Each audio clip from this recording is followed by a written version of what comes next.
Picture this. You've done everything a man is supposed to do.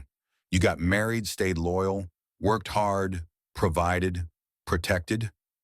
You became the kind of man society calls a good husband. And yet, something feels off. The love is still there, but the warmth is gone.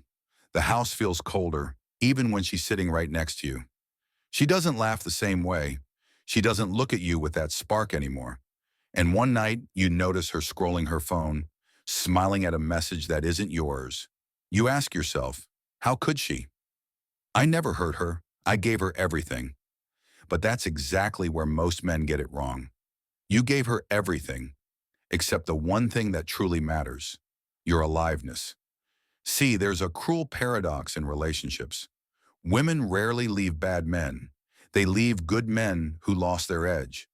They walk away not from cruelty, but from emotional emptiness.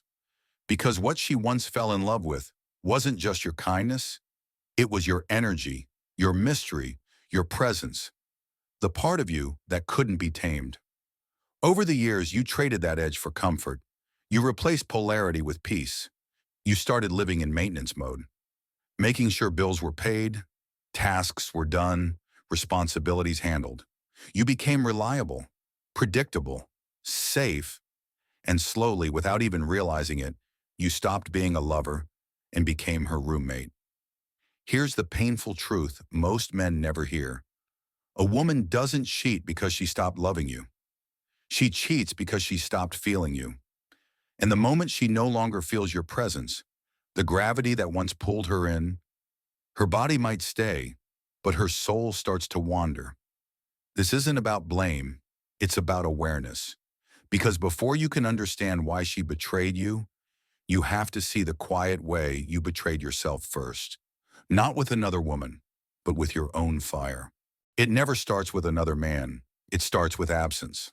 Not the kind you can see, the kind you can feel. The silence between two people who once couldn't stop touching each other. The soft distance that grows when conversations become logistics. When I love you turns into, did you pay the bill? And good night starts sounding like a habit instead of a heartbeat.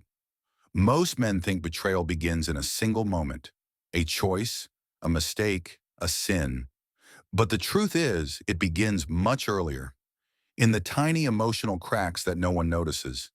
The missed glances, the distracted hugs, the way she stops sharing her thoughts because she knows you're too tired to listen.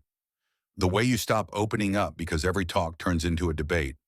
Little by little, connection erodes. Quietly, invisibly, completely. She still loves you, but she starts missing herself when she's around you. She remembers the woman she used to be. Vibrant, playful, alive. Now she feels more like a caretaker than a lover. She looks at you and sees a man who once made her pulse race, now buried under layers of routine. You didn't change overnight, but you stopped showing up as him. And here's what nobody tells you. Before she cheats, she grieves. She mourns the version of you she fell in love with. She mourns the feeling of being seen, desired, awakened. And when grief turns into emptiness, she starts seeking oxygen wherever she can breathe again. That's when she meets someone who mirrors her lost spark. Not better, just different. Someone who sees her again, even if only for a moment. Someone who makes her remember the woman she thought she'd buried. It's not love. It's not even lust. It's emotional CPR. One last gasp before drowning in the monotony. By the time the betrayal happens, the marriage has already flatlined. The act is just the symptom of something that died long ago. And the tragedy is, neither of you noticed when it stopped breathing. She didn't cheat because she wanted another man. She cheated because she wanted to feel alive again. That's the hidden reason most men never see. The quiet rebellion that starts inside a woman long before it ever reaches a bed. It begins the moment she realizes that love has turned into duty, that being a good wife has replaced being a desired woman. She starts smiling less, talking less, dreaming less. Every morning she looks in the mirror and sees a version of herself she barely recognizes. The woman who once felt powerful, magnetic, spontaneous, now feels like a shadow wrapped in responsibility. At first she blames herself. She tells herself it's stress, hormones, routine. She buys books, starts yoga, scrolls through quotes about self-love, but deep down she knows what's missing. It's not adventure, not sex. It's aliveness. The feeling of being seen, not as a wife, not as a mother, not as a comfort zone, but as a woman. When another man appears, he doesn't have to be better than you. He just has to awaken the part of her that you stopped touching. The emotional pulse you both forgot existed. He listens differently. He looks at her with curiosity instead of expectation. He says her name like it's still new. And in that moment, she feels something she hasn't felt in years. Herself. That's what most men misunderstand. The betrayal isn't about lust. It's about identity. She isn't escaping you. She's escaping the version of herself she became beside you. The obedient one, the patient one, the silent one. She's not chasing another man. She's chasing the memory of the woman who once felt wild and alive. And maybe, just maybe, her betrayal isn't a declaration of hate, but a desperate cry for resurrection. Because when a woman cheats, it's rarely about desire. It's about resuscitation. It's her soul gasping for air after years of emotional suffocation. You thought love was enough. You thought loyalty, effort, and consistency would protect the relationship. But love isn't a shield, not when desire starts to die quietly underneath it. Here's the truth no one tells good men. You didn't lose her because you were bad. You lost her because you stopped being magnetic. Somewhere along the way, you confused peace with passion, agreement with connection, predictability with trust.